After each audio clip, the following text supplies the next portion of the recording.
हरे कृष्णा। सर्वप्रथम आप सभी भक्तों का हार्दिक स्वागत है इस नित्य भागवत कक्षा में। इस प्रातः काल की वेला में जो श्रीमद् भागवतम का नित्य पाठ होता है, नित्य प्रवचन होता है, उसमें आप सबका हार्दिक स्वागत है। तो हम श्रीमद् भागवतम के अभी प्रथम स्कंद के 4थे अध्याय में हैं और आज का जो श्लोक संख्या है वो है 24 नंबर। तो अभी जो चर्चा चल रही है वो किस पे चल रही है? वेद व्यास पे, है ना। वेद व्यास के बारे में हमने काफ़ी चर्चा किया, वो कौन थे, कैसे उनका जन्म होता है ना, उन्होंने क्या क्या कार्य किए। तो भी वेद व्यास और नारद मुनि की भेंट होगी, है ना। तो उसके अनुसार क्या हो रहा है, प्रश्न उत्तर होगा। एक शिष्य अपने गुरु से मिलेगा तो क्या करेगा, उनकी सेवा करेगा और प्रश्न करेगा, दो ही कार्य है ना, तीसरा कुछ कार्य नहीं है।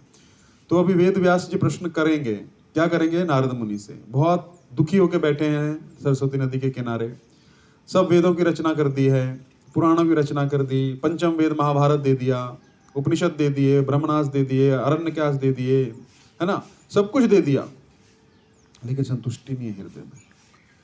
सब इतना कुछ करने के बाद भी, है ना, संतुष्टि क्यों नहीं है।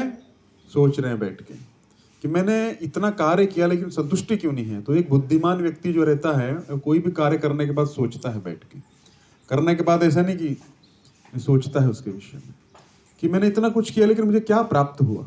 जो व्यक्ति प्रश्न करता रहता है वो हमेशा इम्प्रूवमेंट करता है, हमेशा क्या करेगा, वो अपने में कुछ ना कुछ नया चीज करने की कोशिश करेगा, बदलाव लाएगा। उसको मैच्योरिटी कहा जाता है, परिपक्वता। परिपक्वता का अर्थ है कि हर कर्म के बाद सोचना चाहिए, इससे कोई नुकसान तो नहीं हुआ, क्या मेरा व्यवहार ठीक था, जो भी है बैठ के विचार करना चाहिए। तो सरस्वती नदी के तट पर वेद व्यास जी विचार कर रहे हैं, मैंने सब कुछ दिया लेकिन हृदय से मैं प्रसन्न क्यों नहीं। तो इतना प्रश्न करते करते वहां पे क्या हो गया, नारद जी आ गए। तो नारद जी से फिर उन्होंने प्रश्न किया, उसके बाद वो बताएंगे सारा।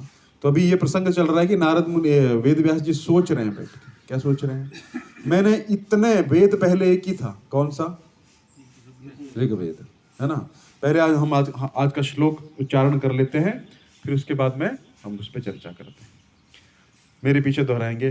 त एव वेदा दुर्मैधेर धारयन्ते पुरुषैर्यथा एवं चकार भगवान व्यासः कृपणवत्सलः। त एव वेदा दुर्मैधैर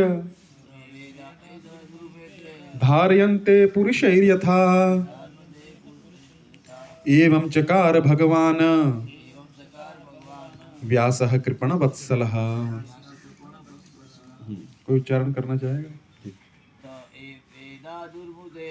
त एव वेदा दुर्मैधेर धारयन्ते पुरुषैर्यथा एवं चकार भगवान व्यासः कृपणवत्सलः।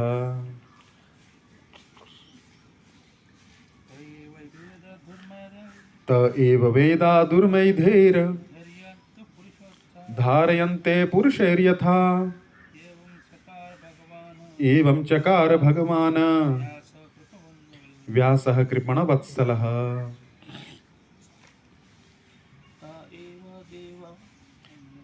त एव वेदा दुर्मैधैर धारयन्ते पुरुषैर्यथा चकार भगवान एवं चकार भगवान व्यासः कृपणवत्सलः। तो आप करेंगे उच्चारण।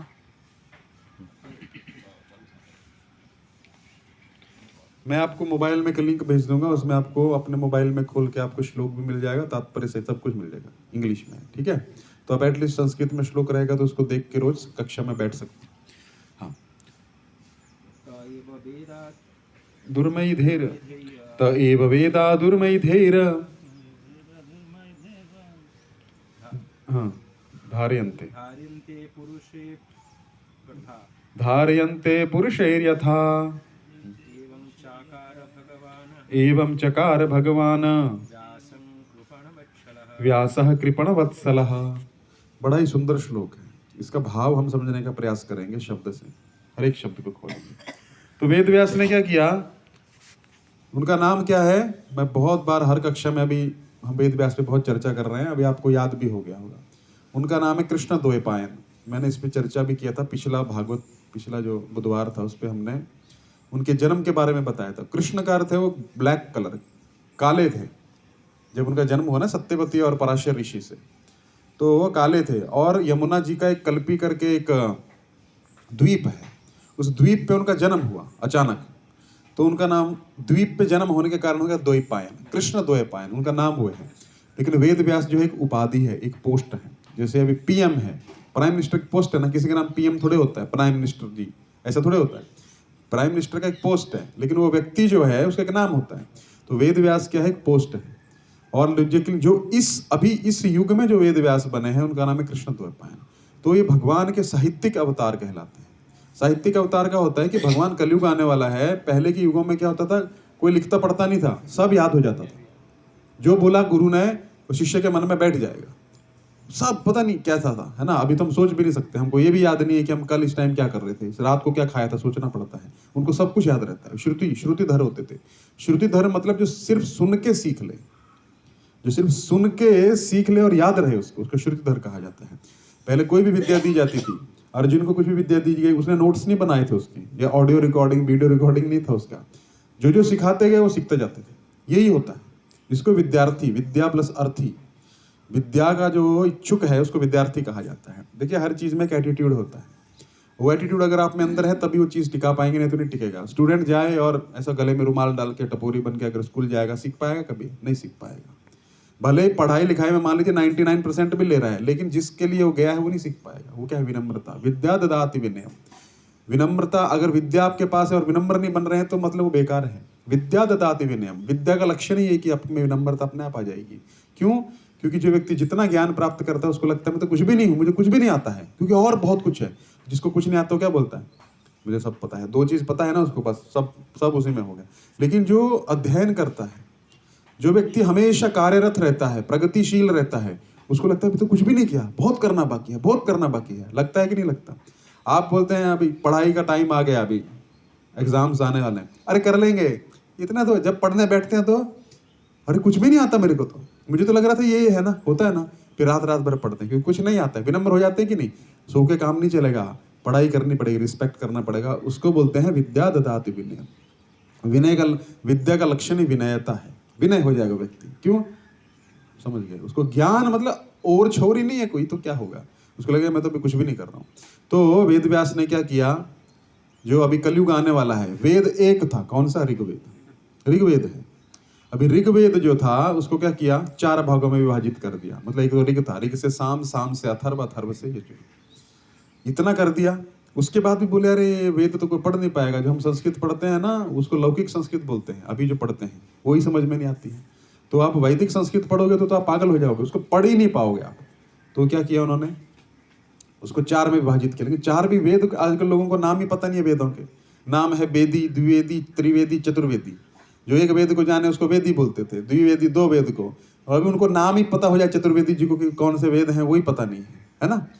तो वेद का ज्ञान जो है कोई व्यक्ति प्राप्त नहीं कर सकता, उसके लिए अध्यापक लगता है, टीचर लगता है। विदाउट गुरु कोई नॉलेज नहीं होता है। आप बोलेंगे प्रभु जी हम खुद सीखे हैं, या तो यूट्यूब से सीखे होंगे, इंटरनेट से सीखे होंगे, गुरु तो है कोई ना कोई।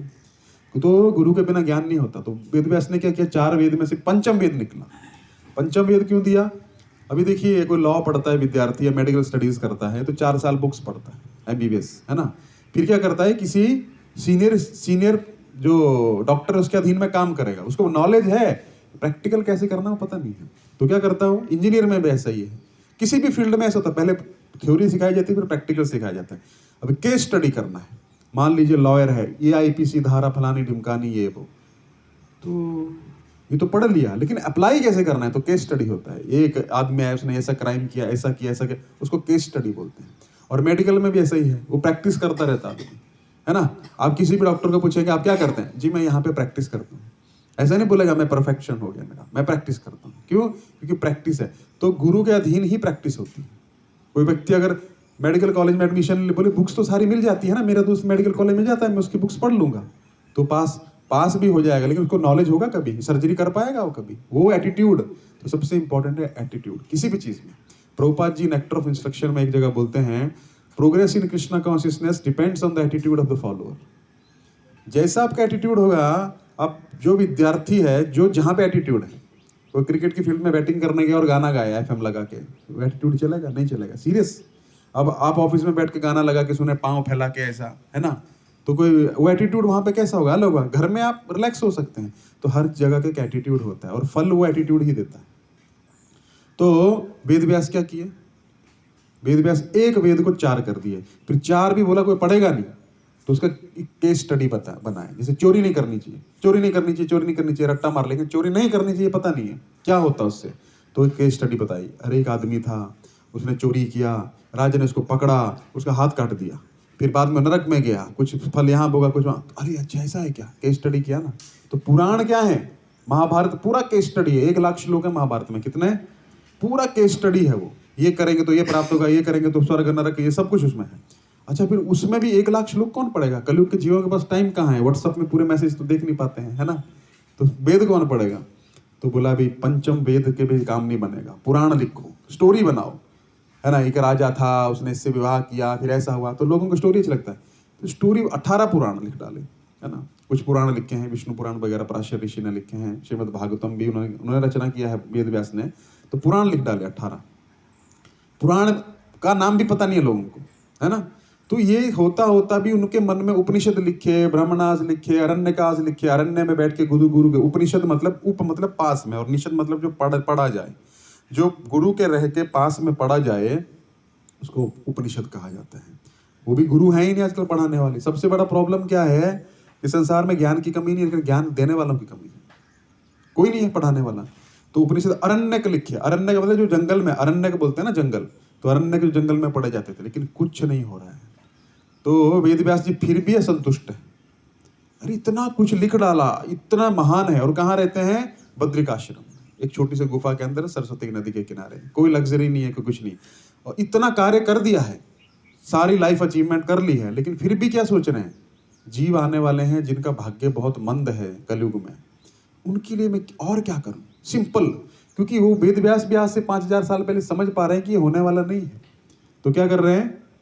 विचार कर रहे हैं कैसे भला किया जाए। हमने पिछली कक्षा में इस पे चर्चा किया था कि जो साधु रहता है वो यही सोचता है इन लोगों को कैसे भला किया जाए, डांट के चाहे कैसे भी लगाया जाए, भगवान से दूर न जाए लोग, है ना। तो यहाँ पे आज का जो श्लोक है, क्या किया उन्होंने? वही उनका मूड चल रहा है। पिछली बार भी हमने ये चर्चा की थी वेद व्यास के मूड की, और इसमें भी मूड चल रहा है। तो इसमें बड़ा एक सुंदर शब्द आया है कि वेद व्यास को संबोधित किया गया है व्यासः कृपण वत्सलः। क्या किया गया है? व्यासः कृपण वत्सलः। भक्त वत्सल सुना है आपने, है ना। भगवान क्या है? भक्त वत्सल है। वत्सल मतलब वत मतलब जो पास में लाए, वक्षस्थल के पास में जो लाए। आपके कोई प्रिय होगा, आप क्या करते हो? उसको गले से लगाते हैं ना, उसको वत्सल, वक्षस्थल के जो पास लाया जाता है व्यक्ति, उसको क्या बोला जाता है? वत्सल बोलते हैं ना। हे वत्स, सुना होगा आपने, वत्स, हे वत्स। जो बछड़ा होता है, गाय कैसे उसको प्रेम करती है, उसको चाटती है, तो जो व्यक्ति हमारा प्रिय होता है उसको जाके स्वतः ही क्या होता है, हमारे मन में भाव आता है, उसको हम आलिंगन कर लेते हैं। होता है ऐसा, जिस व्यक्ति से प्रेम होता है। तो भक्त वत्सल तो भगवान है, भक्तों को प्रेम करते हैं, अपने छाती से लगाते हैं, अपने गले लगाते हैं। लेकिन यहाँ पे वेद व्यास को बड़ा सुंदर शब्द कहा गया है, कृपण वत्सला। कृपण कौन है? हम लोग। कंजूस कैसे? अरे प्रभु जी मैं तो कंजूस नहीं, मैं तो डोनेशन देता हूँ मंदिर में। कृपण का अर्थ होता है कि जो अपने जीवन जो है ना, मनुष्य जीवन, ये ब्लैंक चेक है आपके पास, ब्लैंक चेक, इसमें आप कुछ भी भर दो वो आपको प्राप्त हो जाएगा। भगवत भक्ति भरेंगे तो भगवत प्रेम प्राप्त हो जाएगा, बैकुंठ धाम प्राप्त हो जाएगा, गोलोक वृंदावन धाम हो जाएगा। 2 कौड़ी की अगर इंद्र तृप्ति भरेंगे तो वो प्राप्त होगी, नरक प्राप्त होगा। तो ब्लैंक चेक है, आपको कोई ब्लैंक चेक दे, उसमें आप 10 रुपए भर दें, 10 रुपीज ओनली, तो आपसे बड़ा मूर्ख कौन है ना। तो क्या बोला कोई? अरे यार तुमको ब्लैंक चेक दी, तुमको वो भी भरना नहीं आता है, कितने मूर्ख हो तुम, तुम्हारा कुछ नहीं हो सकता।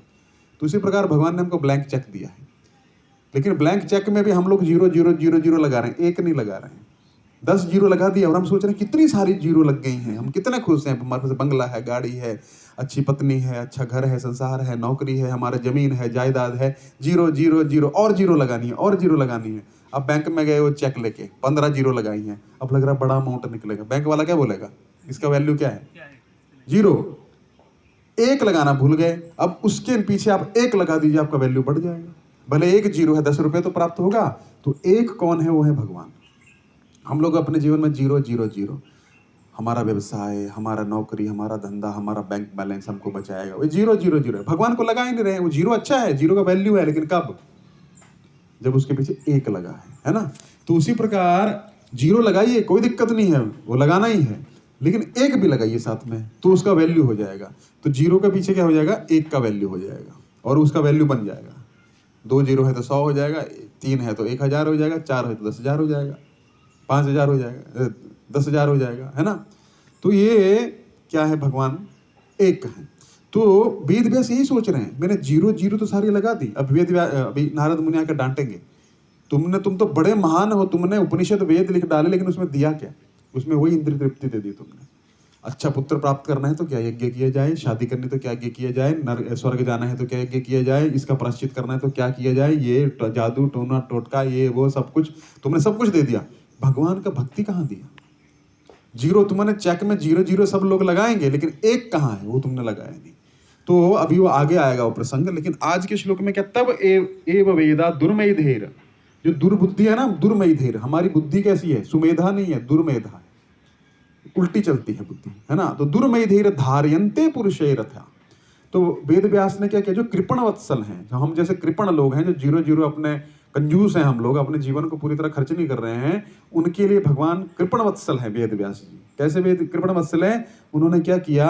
ये वेद पुराण जो थे दिए, हालांकि उनको डिफेक्ट पता नहीं लग रहा, वो आगे वेद नारद मुनि बताएंगे। तो उनको लग रहा है कि वो कृपण वत्सल हैं, उनके लिए उन्होंने क्या किया? उपकार किया। तो ऐसे दुर्मेधिर धार्यन्ते पुरुषे रथा, ऐसे पुरुषों के लिए जो दुर्बुद्धि है, उन्होंने उनके क्या किया? एवं चकार भगवान। यहाँ पे व्यासदेव को भगवान कहा गया है। तो आप बोलेंगे भगवान कैसे हो सकते हैं वो? तो कभी कभी किसी बहुत वरिष्ठ साधु संत को भगवान कह के संबोधित कर देते हैं। मारवाड़ में करते हैं ना भगवान, है ना। हम गए थे एक बार, अरे भगवान प्रसाद ले लो, अरे भगवान ऐसा कर दो। तो हम बोले हम भगवान नहीं, अरे आप भगवान ही हमारे लिए, ऐसा बोलते हैं मारवाड़ी में। हाँ, जैसे हम प्रभु बोलते हैं, प्रभु हम नहीं है, प्रभु तो भगवान है। हम प्रभु का दर्शन उनके अंदर करते हैं, लेकिन हम सोचते हैं हम भी प्रभु बन गए हैं, है ना। तो ऐसा भगवान व्यासः कृपण वत्सलः, तो संबोधन क्या? कृपण वत्सल वो है ना। तो वेद जो है कहाँ से निकले हैं? कहाँ से निकले हैं? ऐसा नहीं है वेद व्यास ने दिए, पहले से आ रहे हैं। किसने दिए हैं? भगवान विष्णु के श्वास से निकलते हैं। जो करुणदक्षाय विष्णु जब करुणदक्ष सागर में शयन करते हैं, श्वास से उनके क्या निकलते हैं? जय श्री जगन्नाथ बलदेव सुभद्रा में श्री गौर निताय श्रील प्रभुपाद की। श्वास से वेद निकलता है, ऐसा कहा गया है, उसको वेद कहा गया है ना।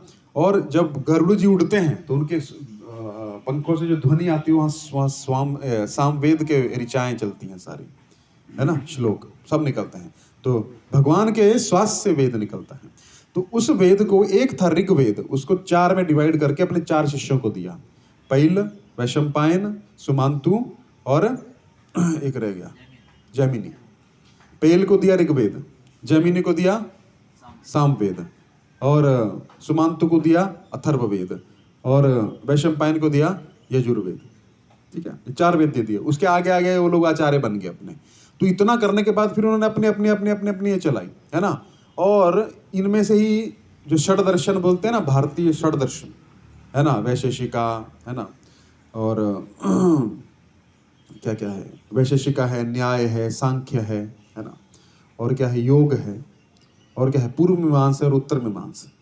तो 6 फिलॉसफी हैं। 6 दर्शन जो पढ़ लेता है, प्रभुपाद जी एक जगह पे बोलते हैं, जिसको 6 दर्शन का ज्ञान है वही व्यासासन पे बैठ सकता है, नहीं तो नहीं बैठ सकता है। क्योंकि 6 दर्शन का ज्ञान होगा, उनमें से 5 जो है वो वेद व्यास के शिष्य है, लेकिन वो नास्तिकवाद है ना। जैसे जैमिनी है, जैमिनी पूर्व मीमांसा देते हैं। पूर्व मीमांसा मतलब कर्म पे चलता है। तो बोलते देखो भगवान को भी कर्म भोगना पड़ा, आपको वह मैसेज आते होंगे व्हाट्सएप पे, वो पूर्व मीमांसा वाले हैं। वो जैमिनी ऐसा बताते हैं, जैमिनी बोलते हैं देखो भगवान को भी कर्म भोगना पड़ा, वनवास हो गया, कृष्ण को वैसा, लेकिन भगवान को कर्म नहीं भोगना पड़ता, भगवान कर्म से परे हैं, लेकिन वो ऐसा मानते हैं। तो ये नास्तिकवाद है। 5 जो है उसमें से नास्तिकवाद है। उत्तर मीमांसा जिसको वेदांत भी कहा जाता है, वो वेद व्यास की फिलॉसफी है। तो 6 दर्शन में से 6 दर्शन जिसको आते हैं वही सबको काट सकता है, नहीं तो नहीं काट पाएगा। क्योंकि व्यास आसन पे बैठ के खाली हम कथा करेंगे, और कथा के साथ में अगर हम तत्व नहीं देंगे तो क्या हो जाएंगे, सहजिया बन जाएंगे, है ना। तो सहजिया भी नहीं बनना है। देखिए, रस बहुत ज्यादा ले लेंगे तो सहजिया बनने का चांस है, और तत्व नहीं लेंगे, तत्व बहुत ज्यादा लेंगे तो हार्ड हार्टेड बन जाएंगे, कठोर हृदयी हो जाएंगे। तो इसलिए क्या किया उन्होंने, है ना, कि वेद को 4 भागों में विभाजित किया, है ना। तो कृपण वत्सल, कृपण वत्सल हो गए। तो इसी प्रकार वेद जो है फिर पंचम वेद किया, फिर उपनिषद किया, फिर पुराण किया, है ना। तो इस प्रकार से उन्होंने करते करते करते करते करते करते करते क्या हुआ, असंतुष्ट हो गए। तो उन्होंने, डिस्टर्ब हो रहा है,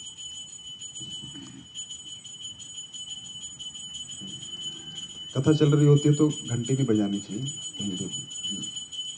तो क्या हो, फ्लो टूट गया। क्या बता रहा था मैं?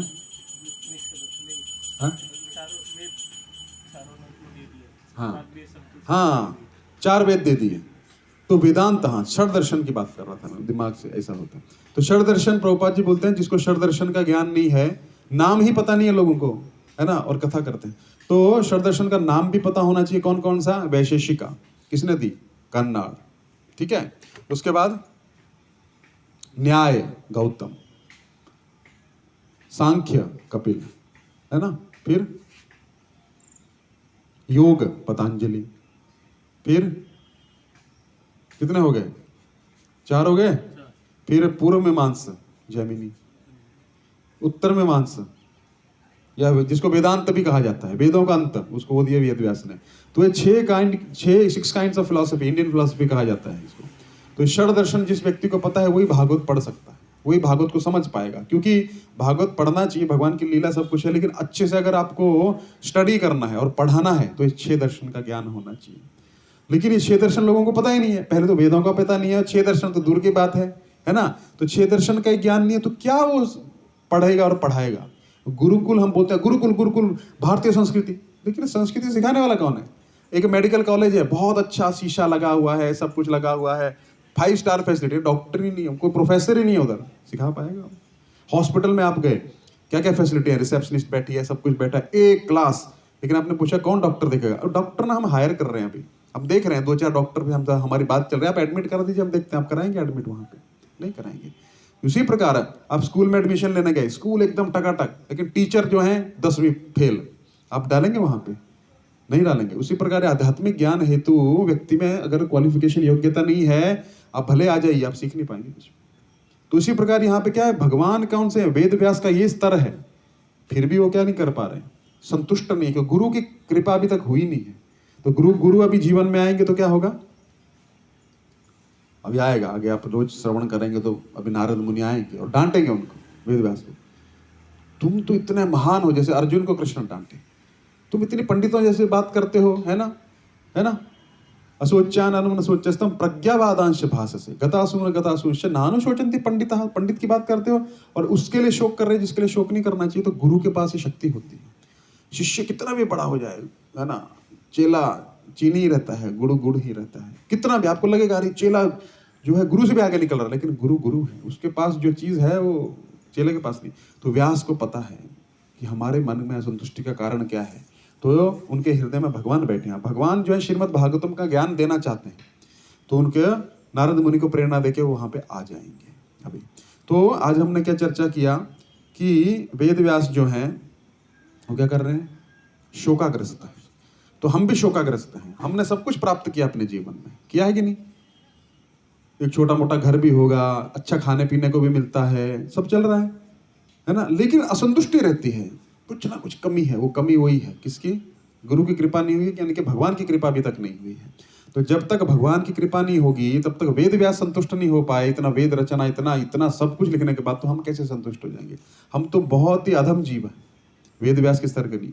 लेकिन जो ये रहता है, क्या बोलते हैं, भाव रहता है एक साधु का, वो यही रहता है कैसे लोगों का कल्याण हो, कैसे संदेश। देखो सब तड़प रहे हैं, तो वो ऐसे नहीं सोचते जाओ डोनेशन लेके आओ, जाओ बुक्स बांटो, हमको पैसा चाहिए, नहीं, जाएंगे तो बहाने से उनके पास हम जा पाएंगे, है ना। और क्या होगा, सब जीवात्मा तड़प रही है, उसको सहारा नहीं है, कोई आत्महत्या कर रहा है। आत्महत्या व्यक्ति कब करता है, जब उसको कोई सहारा नहीं दिखता। तो ऐसे लोगों को बचाना है कि नहीं बचाना है, भले उनको अच्छा लगे ना लगे। हॉस्पिटल में एक बच्चा आया, बच्चे को बोला तुमको निमोनिया हो गया है, डॉक्टर बोलता है इंजेक्शन देना पड़ेगा। बच्चा चिल्लाता है अरे मेरे को इंजेक्शन नहीं लेना है, डॉक्टर बोलता देना पड़ेगा। अब उसको दुश्मन लग रहा है कि नहीं लग रहा, अरे हमसे पैसा ठगना चाहता है, 200 रुपए का इंजेक्शन लगाना चाहता है, इसलिए इंजेक्शन नहीं, किसके लिए कर रहा है, बच्चे के लिए। और माँ बाप को समझाता है, माँ बाप समझदार है, तो क्या बोलते हैं माँ बाप, हाँ ठीक है लगाएंगे, बच्चा भागता है बाहर, वही पिताजी जो उसका शुभ चिंतक है जाता है पकड़ के लाता है उसको, माँ भी पकड़ती है, टांग पकड़ते हैं उसका तो और ज्यादा दुखी हो जाता है। अरे ये डॉक्टर तो हमारा दुश्मन था, ये माँ बाप भी हमारे दुश्मन हो गए, हमको कष्ट देना चाहते हैं। लेकिन क्या वो कष्ट देना चाहते हैं? क्या उससे कुछ लेना चाहते हैं? नहीं। या डॉक्टर कुछ लेना चाहता है उससे? डॉक्टर किस लिए बैठा? उसकी सेवा के लिए, उसको दया कर रहा है। निमोनिया ज्यादा बढ़ जाएगा तो मर जाएगा, लंग इन्फेक्शन होगा, है कि नहीं? तो वो चीज क्या है, कभी कभी बहुत गुरुजी बहुत ऐसा हमको लगता है इतनी सेवाएं क्यों आ रही हैं, क्या है, आराम से हम भजन करने आए थे, भजन करो बैठ के। लेकिन गुरुजी क्या बोल रहे हैं, जाओ गुरु के आदेश का पालन करो, जाओ। तो वेद व्यास को कोई प्रॉब्लम नहीं है वहां पे, वेद व्यास बहुत अच्छे से रह रहे हैं, अपनी कुटिया है, अच्छे से टाइम पास होता है, अच्छे से जप होता है, सुबह उठ के अपना। लेकिन क्या सोच रहे हैं फिर भी मन में विचार क्या चल रहा है, क्या किया जाए इनका? अभी आए नहीं है, 5000 पहले सोच रहे हैं। यही दया होती है। दया का अर्थ क्या है? सेवा। तो सेवा के बिना दया नहीं हो सकती। एक पुरुष और स्त्री पहले प्रेमी प्रेमिका है, बैठे हुए हैं, गार्डन में बैठते हैं, बीच पे जाते हैं, टाइम पास करते हैं, चलता है। अभी वो लोग पति पत्नी हो गए, पति पत्नी हो गए, शादी हो गए। दूसरे दिन पत्नी बोलेगी उठ के, अच्छा अभी क्या है खाने के लिए? कुछ नहीं है किचन में, कुछ लेके आओ राशन। I love you. अरे आई लव यू ना, खाना खाना, आई लव यू। अरे अभी पहनने के लिए कपड़े भी नहीं है, वो भी लाओ, आई लव यू। है अभी बच्चे होने वाले हैं, क्या करेंगे, कैसे पढ़ेंगे? I love you. अरे आई लव यू नहीं, जाओ ट्रेन में धक्का खाओ, बॉस की गाली खाओ, मेहनत करो, पैसा कमा के लाओ। वो प्रेम है कि खाली बैठे रहना, आई लव यू बोलते रहने का? तो भगवान भी कभी कभी ऐसा सोचते हैं कि अरे जाता ही नहीं है कहीं पे। हमारे मन में जो है एक पिता है, पिता के मन में उसके 2 पुत्र हैं। एक पुत्र, पिताजी मैं आपके चरण दबाता रहूंगा, हाँ बेटा दबाओ। और एक पिताजी को टेंशन है बहुत बड़ा, विदेश में उनका कुछ संपत्ति है जो फंस गई है किसी विवाद में, वहां पे कुछ बहुत बड़ा प्रॉब्लम चल रहा है। तो बोलता है देखो मेरी एक इच्छा है कि आप में से 2 में से कौन जा सकता है वहां पे? एक बोलता है मैं तो पिताजी बिल्कुल नहीं जा रहा, मैं तो यहीं रहूंगा आपके पास में, आपकी सेवा करूंगा। अच्छा बेटा लेकिन वो प्रॉब्लम ज्यादा बड़ा है, मैं यहाँ बैठ के भी चिंताग्रस्त रहता हूँ, कौन जाए? एक बोलता है पिताजी मैं जाऊंगा।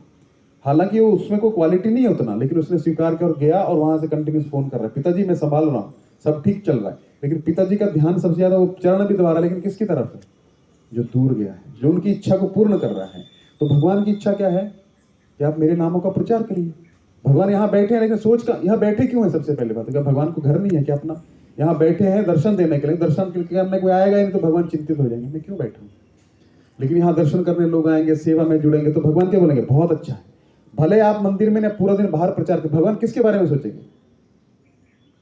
जो व्यक्ति वहां पे, अरे अभी उसको चोट लग गई, उसको कोई गाली दे दिया, तो भगवान क्या करेंगे? उसका विचार करते रहेंगे, है ना, उसका विचार चलता रहेगा। तो इसलिए भगवान भगवद गीता के 18वें अध्याय के 68वें श्लोक में बोलते हैं, जो मेरे नामों का प्रचार करता है उससे प्रिय ना तो मुझे कोई अधिक है न कभी होगा। भविष्य में बोल दिया। अरे भगवान कहीं शायद हो जाए आपको, नहीं नहीं कोई नहीं होगा। ये है प्रचार। प्रचार कार्य ऐसा है, हम में करोड़ों कमियां हैं। अगर हम सोचेंगे आप अपने जप और तप और इससे ठीक कर लेंगे, वो नहीं होने वाला। सेवा से, कृपा शक्ति, कृपा से भगवान कर देते हैं, है ना। तो हमारे गुरु जी का टेंशन क्या है, प्रभुपाद जी का टेंशन क्या है, भगवान का टेंशन क्या है? क्या है? ये मेरे से बिछड़ गया है जीव, है ना, बहुत दुख भोग रहा है, कभी कुत्ता बनता है, कभी बिल्ली बनता है, कभी भैंस बनता है, कभी कुछ बनता है, ये मेरे पास कब आएगा? और कोई उसको ले आए तो भगवान उस पर कितना खुश हो जाएंगे।